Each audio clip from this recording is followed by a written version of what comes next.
Hi, good afternoon, good evening, and welcome to another session on the Yellow Couch. This time we have David Salomon. and Marlon Hodge. and of course you're truly Marvio Cooks, and we are going to be talking about men's mental health.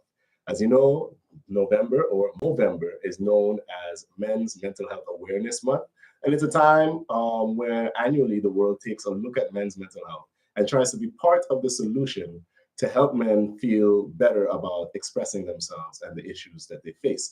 But as tradition calls for, we have our coffee fact of the day. Yeah, so as is tradition, of course, Mel started that, so we have to continue it. A coffee fact, fun fact, there's actually a DNA in your body that determines how well you handle caffeine. And so there's basically two types of people, one that handles fast, processes caffeine fast, and one that does it slow. So you might have a colleague or so that can drink coffee at any time you know this person and they can still fall asleep. Well, me personally, if I have some coffee at like after 2 p.m., 11 a.m., I'm tossing and turning. The heart is racing. So I'm definitely like the slow type, and then you have the fast type. What type are you guys? I'm definitely the slow. If I drink coffee, I like my coffee, like I said last time, black, no sugar. Yeah. And if I take a sip of coffee in the morning, you best believe I'm going to be up until late night. It's very slow. I think I'm fast. Yeah. Yeah, I get the adrenaline rush quickly fast as soon as I drink it, but it doesn't necessarily resonate as an adrenaline rush because I get a burnout after. So I don't know if I count it. It's too fast. Too fast. All right. So, like we said, we're here for men's mental health. And it is good to know what mental health is before we can even start talking about men's mental health. And mental health is basically a state of well being in the person's mind. It enables persons to be able to handle the stresses of life. It helps them be able to realize their abilities, work better, learn better, and also contribute positively to their communities or society. So having good mental health means that you're able to operate better as a person in today's society. And having mental health issues means the opposite, of course. It means that you're having difficulties with the stressors in life and you're having difficulties with realizing the things that you want to realize. So today we're going to be talking about some of the things that can help men, specifically on St. Martin, to be able to create a better space for their mental health. I know we all experience those moments where we don't feel like men, and there's reasons for that, and we're going to be touching on that. One of the stigmas surrounding men's mental health is the idea of feeling vulnerable. We all know that the idea of feeling vulnerable or even crying, you usually get negative feedback, especially in society. Yeah, especially in men, as men, and in public society, especially in St. Martin. Somebody see you crying, boy, look at he's soft. He ain't no man, he ain't no man to cry. And then what actually happens is that we end up translating most of our emotions into Aggression. exactly aggression and anger. And today I saw a video that said anger is the way men cry. It's not healthy, but it is what it is. And why that happens is because if you cry, like you said, you get the negative connotations calling you all kinds of names. But if you're angry, there's a fallacy of, oh, he's strong, he's got power, that's a man. And really what it ends up being is turning into toxic masculinity.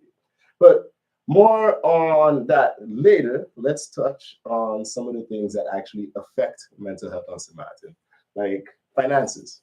I think you're the best one to talk about finance. Yeah, no, sure. I think we've all been there.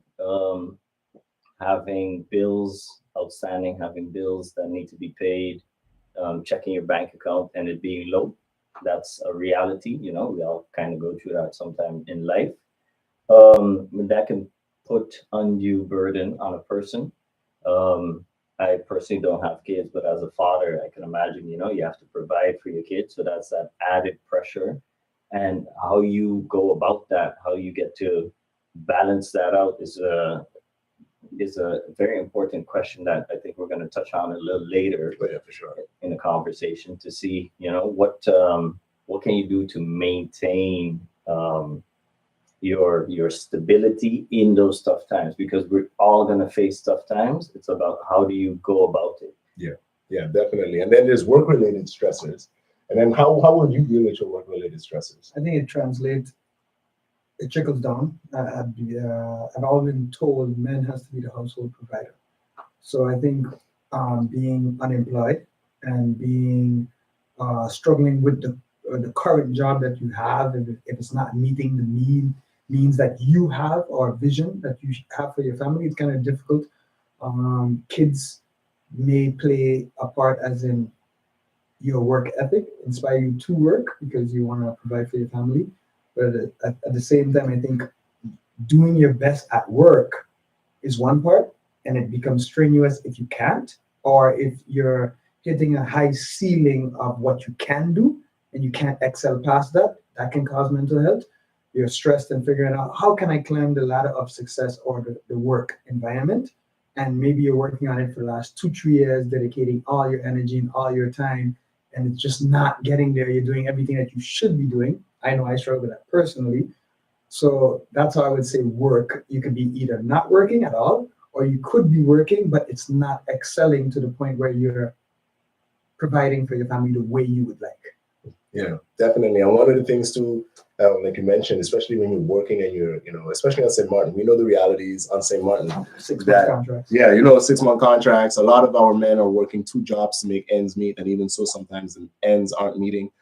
Those are things that in our society can affect our mental health, men's mental health, negatively, because as Marlon said, most of us are taught coming up that the man is the provider, the man is the protector, the man is the one that holds up the whole household. And the second that we are all put in that box and you do not meet that criteria, you start feeling like as if you are less of a man or less of a person because you are having difficulty getting to that.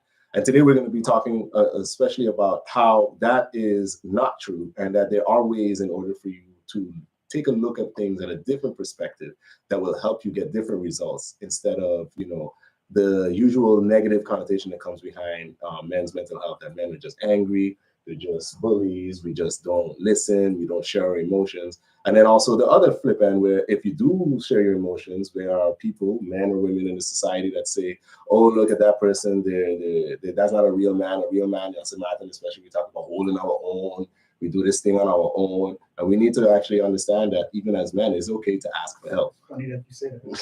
Because it's another touchy topic, because I think a lot of times self-made, people think that you can be self-made, and a lot of men now, and I don't want to speak for the women, but yeah. I think on both sides, the singles, and I mean single as in a single family income, yeah. And if you have families, if you have kids, and you're a single parent, the other parent's not there, you think that you need to do things alone, and I think that can cause a sense of isolation or put you in a mental health situation that you need mental health. Because everybody needs that emotional support or even that financial support. But at the end of the day, more importantly, you need to pay attention to it. Yeah. So it's funny that people think that you can do everything on your own, and they're promoting this singleism. And I don't want to get off topic. No, but it is an interesting point, because when you look at even the household nowadays, the women are also working. Yeah. They have been for a while. Yeah. And so that brings a whole new dynamic, right, to the family as well. And so you as the man provider have support there, but that support also comes with a cost. With a cost, yeah, because they are more independent. And so that dynamic is shifting as well. So that also brings I think a new type of relationship and discussion to the table that, especially here on St. Martin, we might not be having yet. Yeah. The traditional role of the man and the relationship in general is not the same. Is not the same. And you're absolutely right now thinking about it. Yeah. It's like it's our job description has now changed in these times. 2023. Correct. It's like being the provider has now been taken away from you. Well, I think one of the things, and that's why I say perspective matters. Mm-hmm. It's how you look at something. I believe that it's better to respond than to react to things. And like we were just saying, we now have family households where the mother, the wife, the girlfriend also works, brings in funds to the household. Sometimes And more than sometimes more, and that's usually where the feeling of feeling as less of a man can come from, especially if your significant other is kind of throwing that in your face, which is kind of really toxic. But as a man, I think one of the things we have to start doing as men is kind of removing ourselves from that box that they've tried to place men in historically.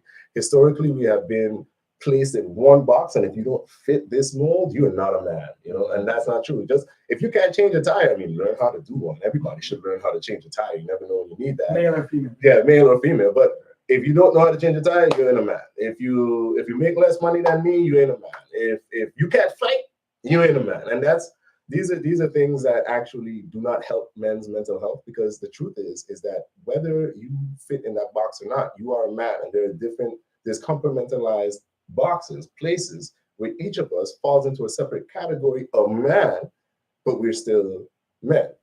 So to know that, to change your perspective on the way, if your significant other is making more money than you, great. You're a team. As the man, especially if you're married, as the man, congratulate her. Work as a team, figure it out. See which bills will be paid by who, which account is going to be used for more leisurely things. Pick up the slack and do what women used to do back in the day. If you can cook and clean and organize and manage the schedules, I mean, that's where your contribution could be, and you have to respect that that's your contribution at the moment. A lot of times we label ourselves in a certain situation and we try to say that, oh, that's how it is forever.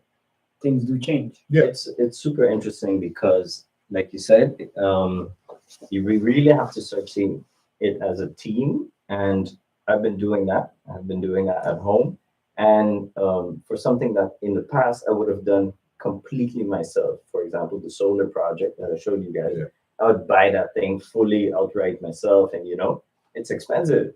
So having a partner that is also earning, etc., I could lean on her, be like, hey, you want to split these costs because it's gonna benefit both of us.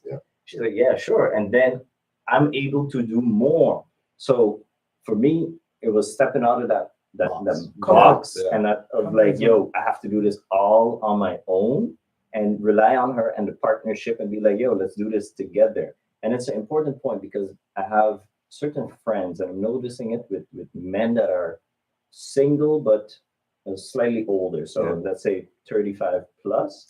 They are now fully focused on building the nest. Let's call it.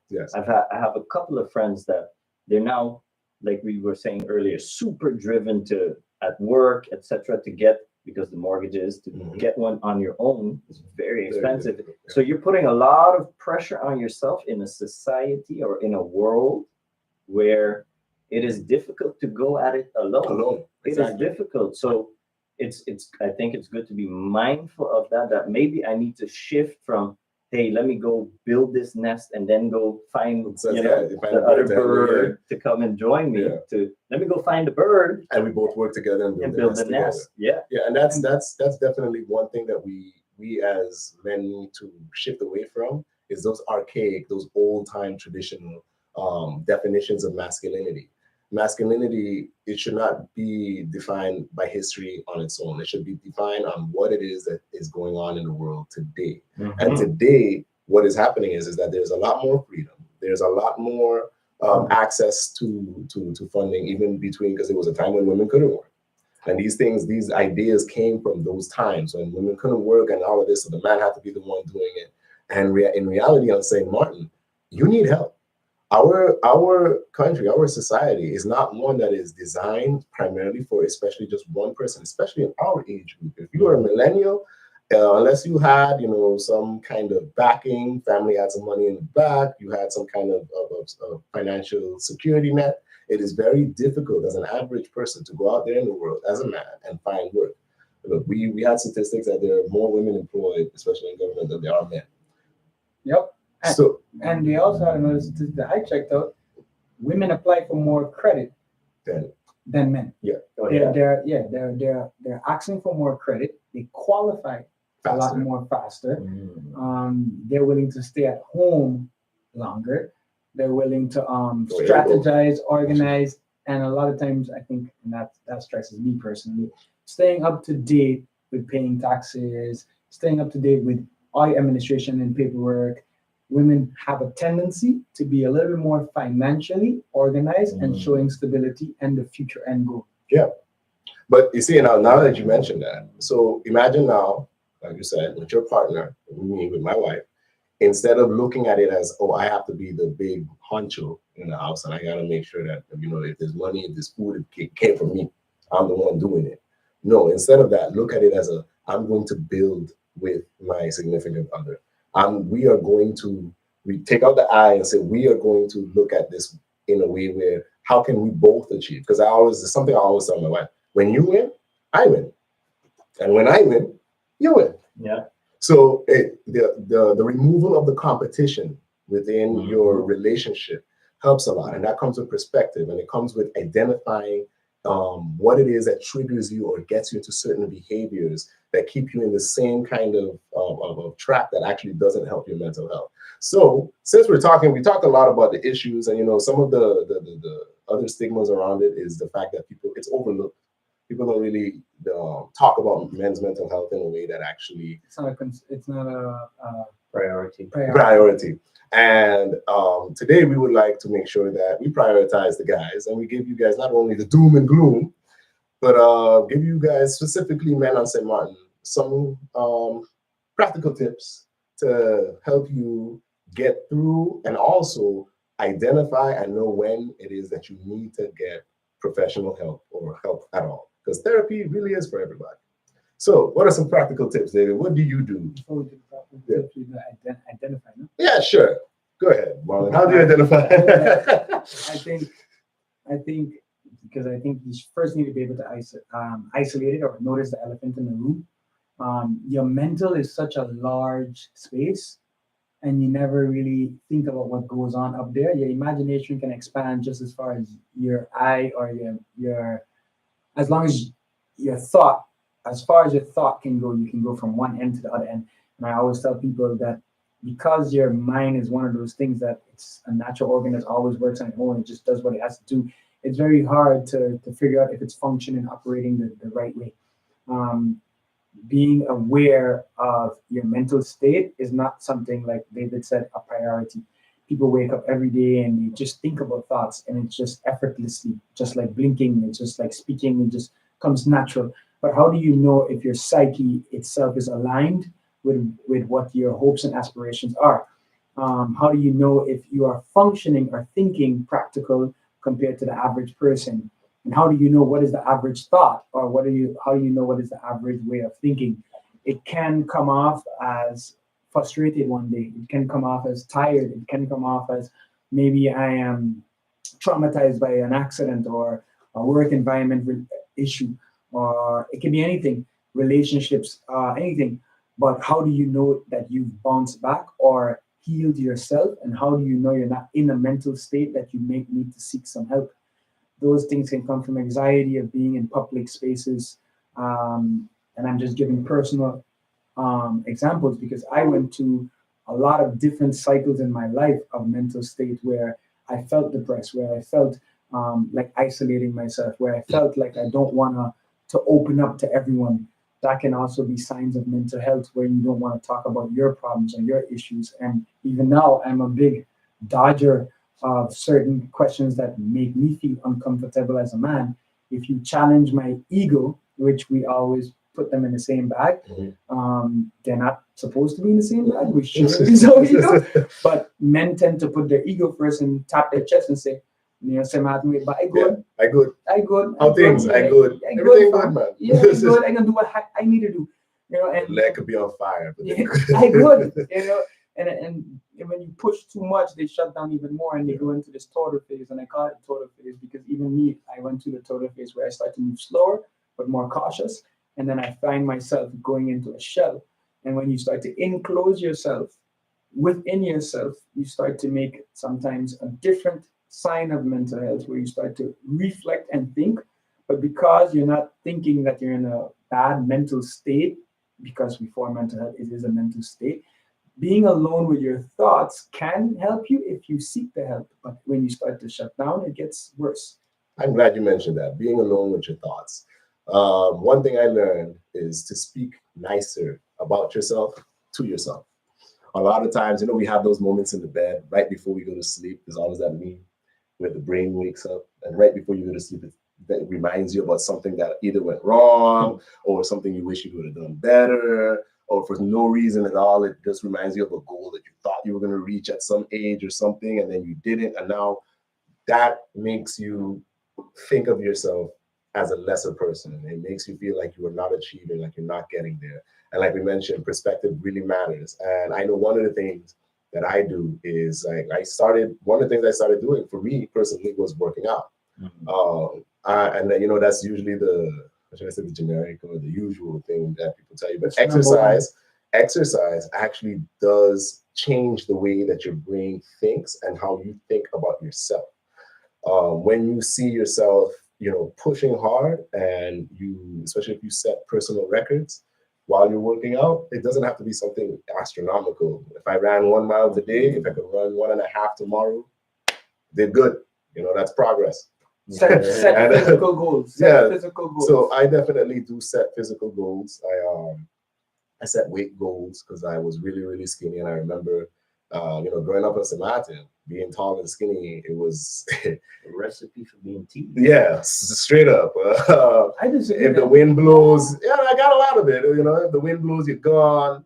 If you're walking a crack, you slip through it. Yeah, there's a lot of that.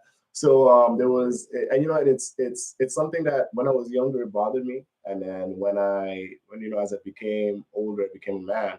At first, I just stopped letting it bother me because I realized that everybody has their own body type, and it really is about what you dedicate yourself to do.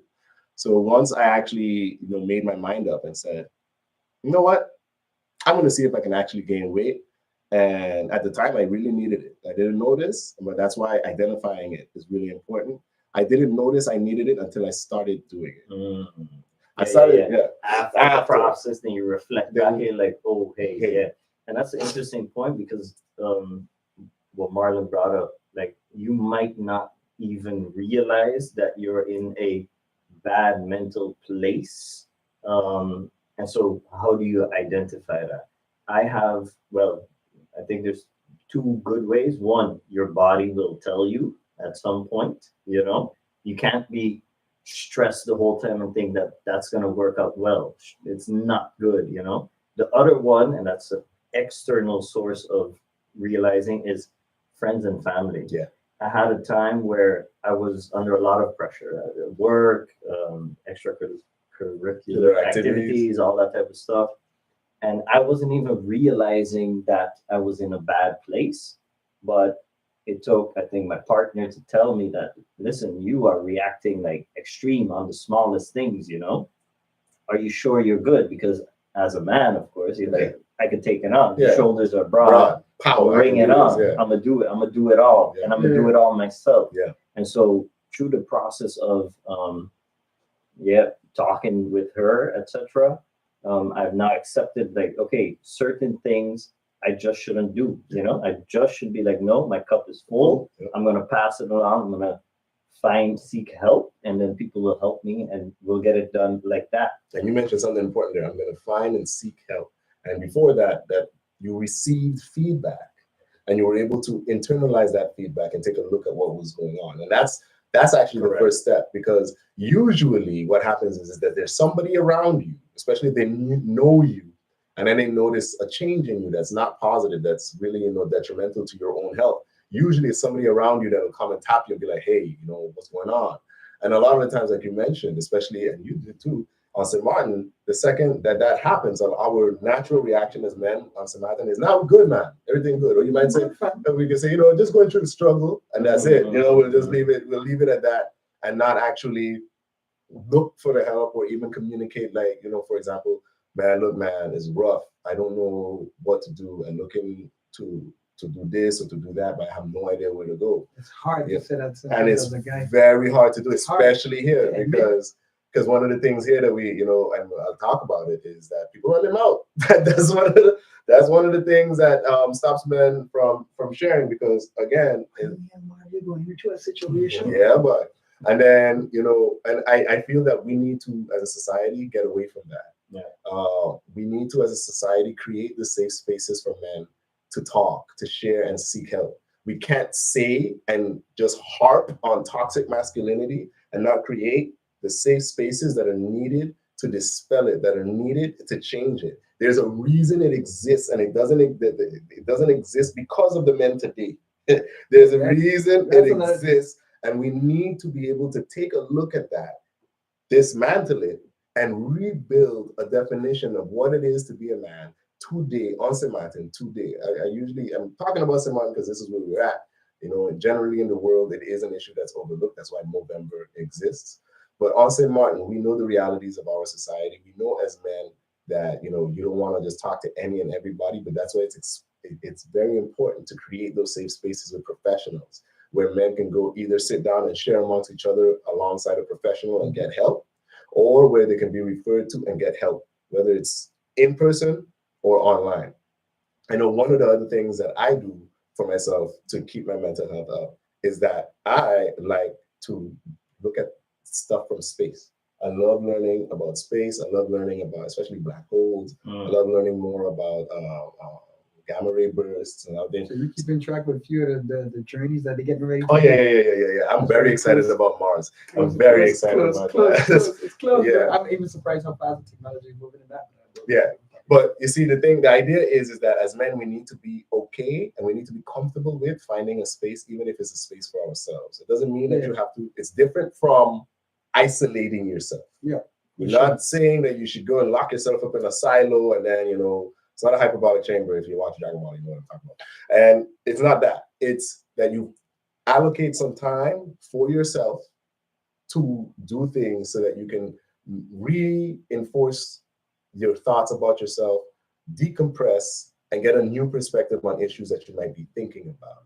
Those are the things that help a lot. I know. Yeah. That's I think we wanted to touch on that. Yeah. Because we didn't want to just talk about, the stigma and removing the stigma where these conversations usually tend to, lead to, and then that's it. I kind of wanted to, for us to also have like practical tips on what do you do for your mental health. And so I'm going to pose that question to you guys just now. I'm probably going to elaborate a lot more on the environment thing. Yeah. Environment of negative energy, such as what you touched on, David. Being single or singleism, which is becoming the norm. It's okay to be single. Mm-hmm. I think it is a natural environment that can cause mental health. Is it good or bad? I don't want to say, because I understand some people relationships just don't work and then you prefer to be by yourself. Different strokes for different folks. Correct. But at the same time, I think that environment is not as healthy.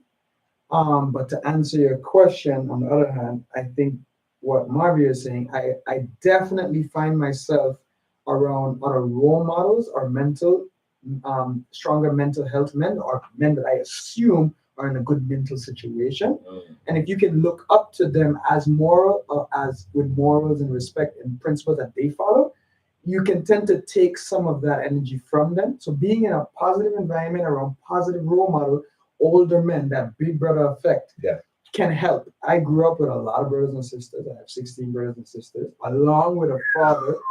Even though he's passed away, I do look up to him every day when I hear stories about him from his friends or people that are acquainted with him, or just the reference of his name can stimulate something within me. So I think definitely being in an environment with older men or men of your same age bracket can help. If you're on a sport, I've never been a big sports guy. Sorry.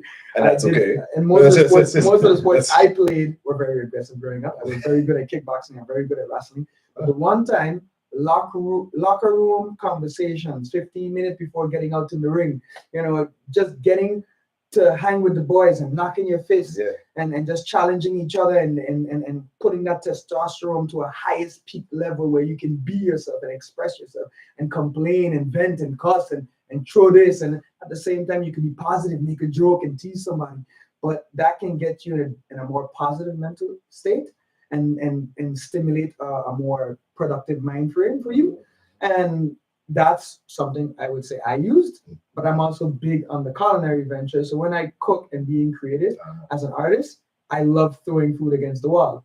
And when I say throwing food against the wall, most people might think literally throwing food against the wall, but I don't mean Let's see, throwing wasting food. food, man. I'm not repeating. I'm not repeating for that. But I'm just saying, like, when I get a chance to mix a cocktail, when I get a chance to play with some fresh juices, or when I get a chance to take one element that is harvested from the ground and then transform that into something that you can eat or drink, I get excited. Oh, yes. And if I'm doing that in my mind frame before doing it practical, I get excited. Like a rewarding experience. Yeah, so I like the journey and the transparency that I can get through the food. I trust it, and I can always evolve there. So I like the fact that I can change the form of one product into another product, and that helps with my mental health. So definitely sports.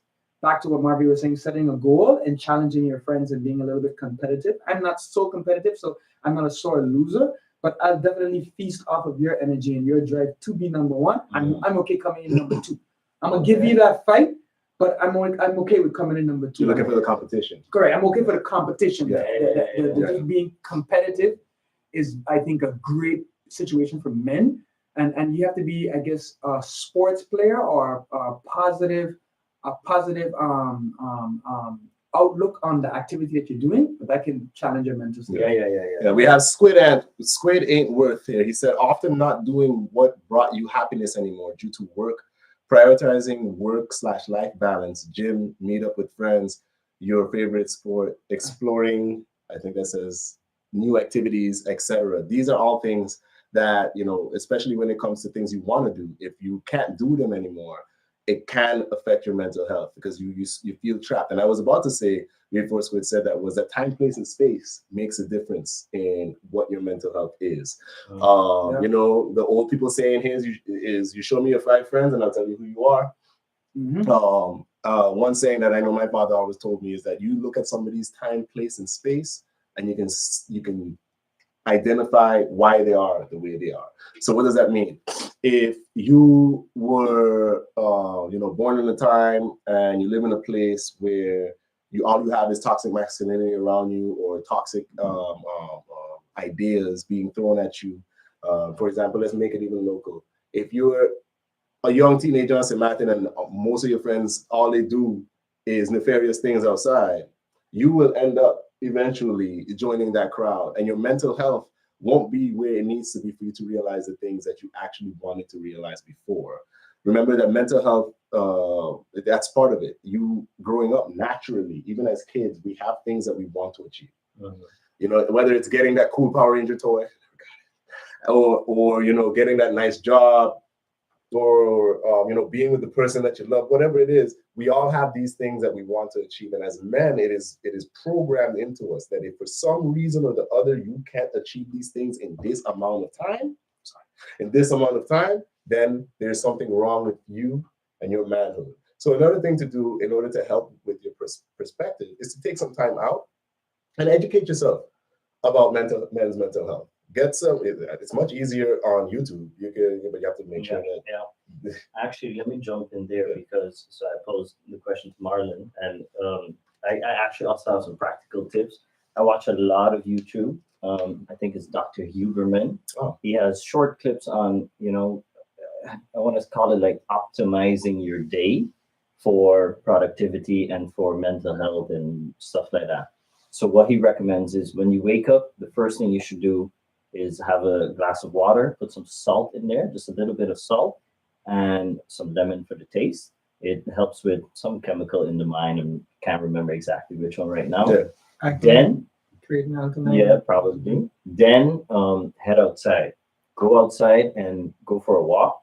Get that exercise in, a little exercise, and get as much sunlight as possible. I know that doesn't count for you, Marvio, because you wake up way before the sun. But as soon as that sun starts coming up, go for a walk, take it in. It creates another chemical in the mind that is beneficial to get your day started. You actually wake up like that. Then what I do is I intermittent fast. So so I don't eat till between, let's say, like 9 p.m. and 12 p.m. the next day. I don't eat. So when I wake up, it's just drink water, and I do have black coffee. Okay. But only have your black coffee an hour and a half after you wake up. because I heard about this. when you wake up, your body is making Cortisol. yeah, exactly. And if you take coffee on top of that, it's like an extra boost. Yeah. And then you get like a dependence, blah blah blah. Yeah. So those type of things. Exercise is another important one, because physical health and mental health are Go very together. closely related, of course. So do that. And another one, and we touched on it, is create time for yourself, or at least try to create at least, whether it's half an hour a 15 day, minutes, 15 whatever it is. minutes. Find some time for yourself where you can be alone with your thoughts and just gather and Like speak nicely to yourself with your Correct. thoughts. and it's something that's come up recently, the term mindfulness. Yeah. It's kind of, but basically what it is just be aware. Yeah. Be Being aware in the of moment. yourself and the moment. Yeah. And just have that whether it's 10 minutes after you park your car in your home, just stay in the car for 10 minutes and just be Listen like, to all right, music, whatever it is. let me process what has happened. How am I feeling? How am I okay? Do I need to discuss this? Do I need to help, etc.? And then you go about your day. And these are very small steps that you can take to help. Yeah, to mitigate it and help it. All right, we have Random Ray. He asked, what if you're in an environment you cannot escape from that is nothing but negative energy that kills any motivation? Should endurance still be prioritized regardless of how you are feeling and how it is damaging you? So I'll answer the first part. What if you're in an environment that you cannot escape from and there's nothing but negative energy? Now, of course, this depends on your means and what age you are. Of course, if you are a young teen, preteen, and your environment is just negative, there's very little chance of escape unless it's through legal routes. But one of the things you can do for your own mental health, and I can speak to this from personal experiences, I created my own safe space. You have to find a way that and that safe space isn't just physical. You have to create a safe space in your mind. You have already done the important part, which is identifying what is wrong. You've identified that whatever feelings you're having isn't just coming directly from you. There's an environment around you that is triggering you or enabling you to think negatively or to not operate at the highest of your abilities. So one of the things I would do randomly is to create a safe space in your mind where this safe space is basically reinforced by the idea of whatever they are telling me, I know is not true. I know who I am. I am capable. I am enough. And I do have the ability to progress past whatever situation I'm in now. If this is something that I do in the morning when I wake up, because a lot of the times, I don't know about you guys, but as men, me, when I wake up in the morning, one of the first things that come to mind is what I got to do. As soon as I normal as a man. Yeah, what I gotta do. I gotta take care of this. I gotta do that. I have children, so what do they need? How am I going to achieve it? We take care of my mom who has Alzheimer's, and I want to be the son that can take care of his mom. You gotta. There's all of these things, and we all have our own struggles, but we have to be able to speak, and this is what I mean about talking positively to yourself. Now, what I do is when I wake up in the morning, I talk to myself and I say, hey, I like to say hope resides in the breath of life. I am alive. I'm here. I am capable. I have health, and I have the opportunity to achieve something if I put myself to it. Positive affirmation. Positive affirmations. Women do it a lot. It actually goes back to what David was saying too. Mental state. Yep. Figure out your mental state. And then it goes back to what Marvio was saying, create that mental state that you want to be in. I think if you wanted to make it more of a reality, it goes back to what the first message that we had. Finding out the things that you love as an individual, not as a man, not as a woman, as a person. Whatever makes you get excited. I like interior design. Correct. And you like the space there. Yeah. So even if you can't escape your reality, you can reform it or create a more positive area. Yeah. You can bring it out. And I don't care how rough it is. This goes out to all of the guys that's incarcerated and going through mental health at the same time. Yeah. They can't escape their environment, but they can create that image or create that environment. Space, they can create a small space and have an impact on their space. If you're always creating positivity, and also looking up what is positivity, Yeah. what is What's healthy positivity? correct. Yeah. Inspirational quotes that Yeah. you were saying, if you can't make them up on your own, Look they're up. online. Yeah, They're online. And if you find one or two quotes, whether they're quoted from a famous person from history or just a poet writing them, they're going to be there forever. Yeah. Forever. And if you memorize it.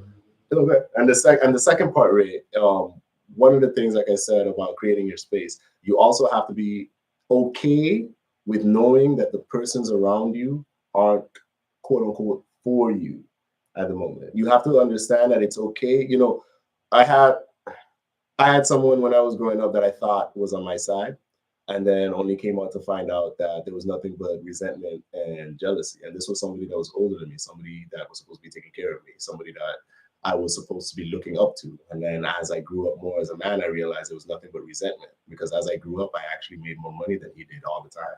I actually took care of things all the time, but I didn't do it for ego. I did it because I felt a sense of duty as a son, as a man. So what you have to do is you have to realize for yourself that people are going to be people. Mhm. And one thing I learned is that people project, and a lot of people are selfish. They're only looking at you as a benefit. And if you don't meet what they want from you, a lot of the times people can be very nasty. So you have to be able, even in that toxic environment, even though you can't escape right now, you have to tell yourself, one day I will be out of here. You have to tell yourself, in order to be out of here, I need to keep my mind focused and not engage. So one of the pieces of advice I would give you is, do not engage in those toxic conversations.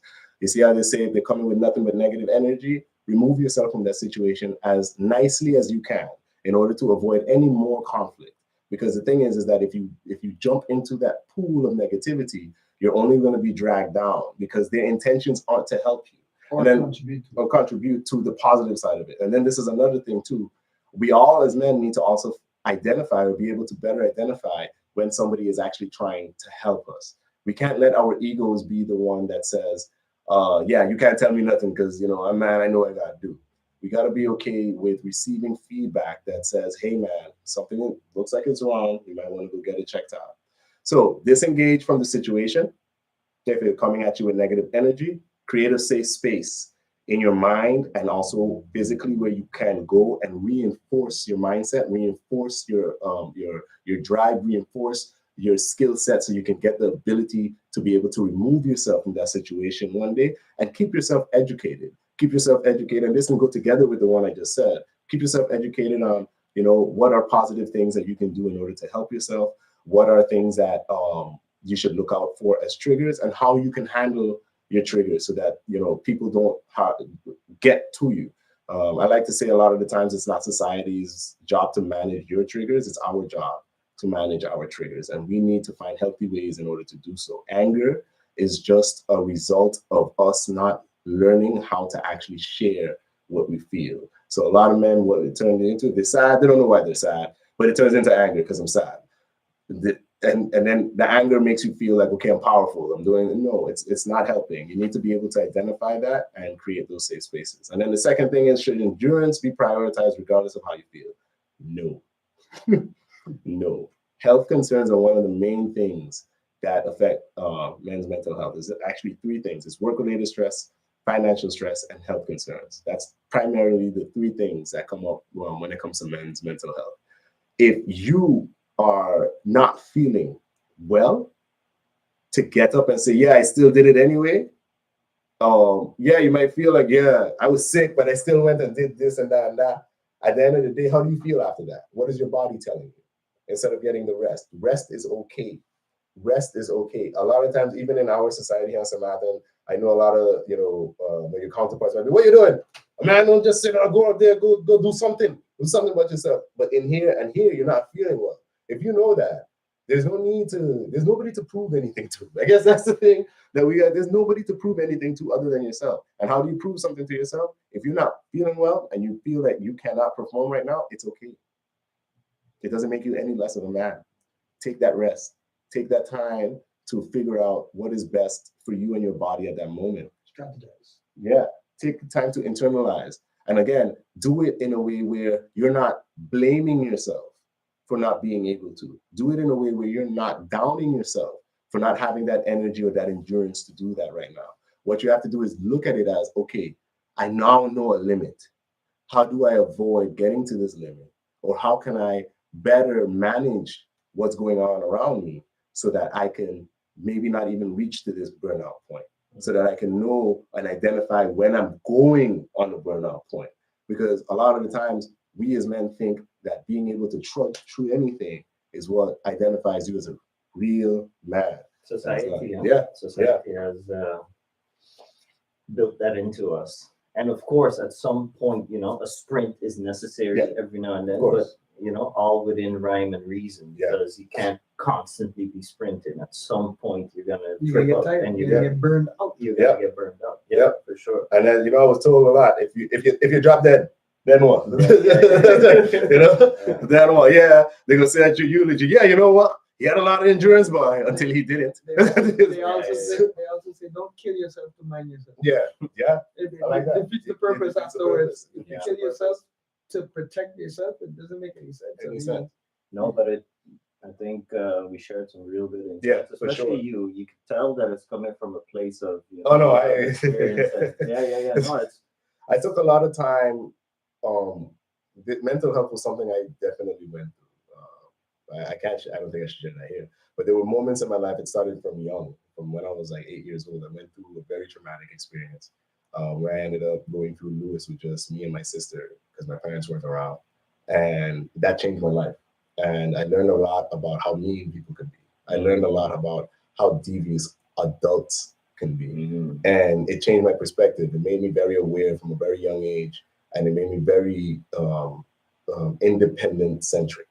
I started saving money instead of buying lunch, or I would instead of taking a bus, I would save my money and I would put it aside. I remember one time I saved up to like $1,500. I was 7 years old.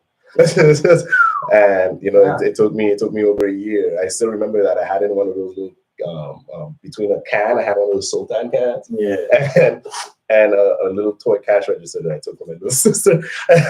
And but I was always very aware of that because growing up, in the Latino community, being Dominican, you hear the women in your life always saying about how a man ain't worth anything if he's not working. How a man isn't worth anything if he's not doing something. And I became very aware of that in my situation. So I never wanted to be called that. So I always kept myself busy. But then I realized growing up that there were things that I was skipping, that I wasn't addressing, that I was using my pain as fuel to make me move and think that made me stronger, without realizing that what I needed to do was sit down, identify what was hurting me, and look for help to take that pain away so that I can actually function in a way that is more harmonious with the things that I want to achieve. Right. So that's why I tell people that, you really have to take the time to sit down, like how you say you take time out and read or whatever it is that you do in order to get your mind back together, how you use mixology in order to get your mind together, to motivate yourself to continue going, how I use working out and eating to make sure eating healthy. Eating healthy. In general, eating is better. Eating healthy. I mean, I take a donut here and there. But I use that in order to help me because like I said, I was skinny all my life. And being able to see myself today, that was something I never thought I would be able to do. But it took time and dedication. And just like working out, mental health is that. You have to be okay with taking the time and dedication. You're not going to see a therapist or someone today and be okay tomorrow. It's a process. Yes. You have to continuously work on it and spend time on it. Spend time on hours. it. Hours. It can start with minutes and then it'll turn into hours. But it's not something that should be tedious. Correct. And it's not something that you should look at as a task. Look at it as a mental spa day for yourself in order to be able to perform at the levels that you want to as a family man or as a man in general, as I like to say, as a person in society. Just take your time, know that you are enough, surround yourself with people that motivate you. And if you can't find those, be the person that creates the space that helps you motivate yourself. Believe me, you will find those persons. And once you change your mindset, that helps you identify and look at persons differently. And you might become friends with someone you never thought you'd be friends with. Think of it as a what? Repeat that again. As a mental spa. Yeah, as a mental spa. As a mental spa. Think of it as a mental spa. So thank you guys. I think we touched on a lot today. Thank you, Squid Eightworth and Random Ray, for the questions. We're definitely going to continue with this topic on the 19th of November. As we said, it is Movember, Men's Mental Health Awareness Month, and we want to give men's mental health the attention that it needs and deserves in order to not only help men, but help society understand what behaviors need to be removed or changed in order to help the men in their life. We can't say and complain about masculine toxicity and then also be the persons that also fuel it by downing people, downing a man when he's crying, downing a man when he's asking for help, downing a man when he's not unsure of himself. We should find ways to encourage men, to let them know it is okay, that it is human to fall, and that's it. Thank you. Thank you, guys. Another big thing is identify if your friends have mental health. Yes, and again, and that is very important because that's happened a lot. I mean, we've seen it here. Oh my God, why he didn't tell me? And then, unfortunately, somebody goes and commits suicide or does something to harm themselves. You need to be there for that person. And also, if you know that you are having those thoughts and you are not comfortable speaking to a stranger, find someone around you that you can confide in, that can give you that motivation. And then also put on the other end, if somebody comes to you, if a man comes to you, whether you're a woman or a man, and they come and they're sharing their vulnerability with you, do not make them feel bad for not being able to achieve. Do not make them feel like failures. Do not make them feel like they're quote unquote less of a man for even sharing it. You need to also be part of the solution, and being part of the solution is saying, hey, it is okay. Hey, help them find the help that they need. Speak to them. Tell them that they are enough. Tell them that they have the capability and the skill sets needed in order to achieve. Tell them that even if they don't have that skill set right now, that there is ways to help to get it. We can't always be hindsight people saying, oh, I wish they would have came, to me. Sometimes people do, and then the way you react or respond to it shuts them down. So we need to also be the people that create that safe space when men are coming to share. So once again, this was the guys on the yellow couch from PFP. Me, Marvio Cooks, David Salomon, Marlon Hodge. And we were talking about men's mental health. And we will be back again on November 19th, same time, same couch. Let's see what Squid said. The simple fact of saying, how are you doing today, can go a long way. I practice this on a regular. That is good, Squid. For sure. Thank you I for like that. that. Thank you, guys. Thanks. Laters. And remember, coffee is good for you sometimes.